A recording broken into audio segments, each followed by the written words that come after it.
So yeah, so there are a couple presentations from ASCO GU looking at the real life experience or the real world experiences in docetaxel-based chemotherapy.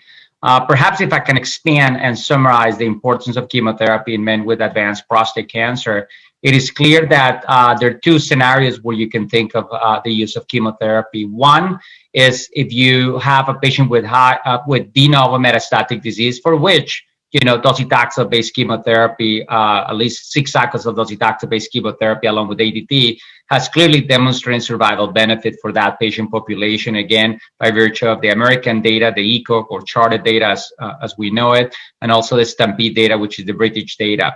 I think most of us, where that is right or wrong, have become a bit more simpler and have moved away from chemo and have shifted away with sort of time, more from chemotherapy to ABI and from ABI to ARIs, just by, again, simplicity and convenience to the patient.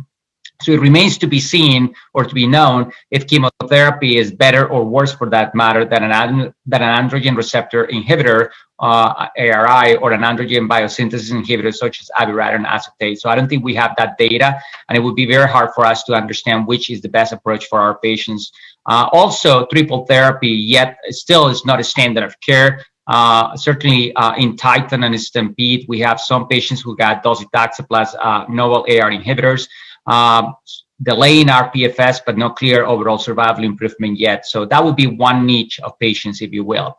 The second niche is the castration-resistant setting, which basically means that if you have progressed through primary therapy, you became castration-resistant, you can go on to get docetaxel-based chemotherapy. And that's the intriguing part right now for me as a practitioner, because if you have seen ADT and an androgen receptor inhibitor on ABI, then most people are crossing over and moving on to docetaxel-based chemotherapy. On the contrary, if you have seen docetaxel-based chemotherapy for de novo disease, then re-challenging people on docetaxel traditionally is not what we think is the standard for those patients.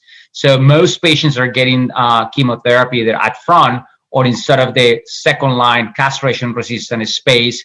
I think the bigger question is when you look at the data presented at ASCO GU relates to the makeup of the patient or the biology of that patient, the functionality of that patient. And if you have seen a prior treatment intensification with an ADT and an ARI, it really depends how you progress. If you progress in clinically or radiographically, I think most of us will probably think of chemotherapy earlier. On the contrary, if you progress serologically, and by that I mean a rise in PSA, I think most people will actually try to push away from chemotherapy and start sort of dissecting clinical trials, genomics, perhaps, and or oral agents in that context.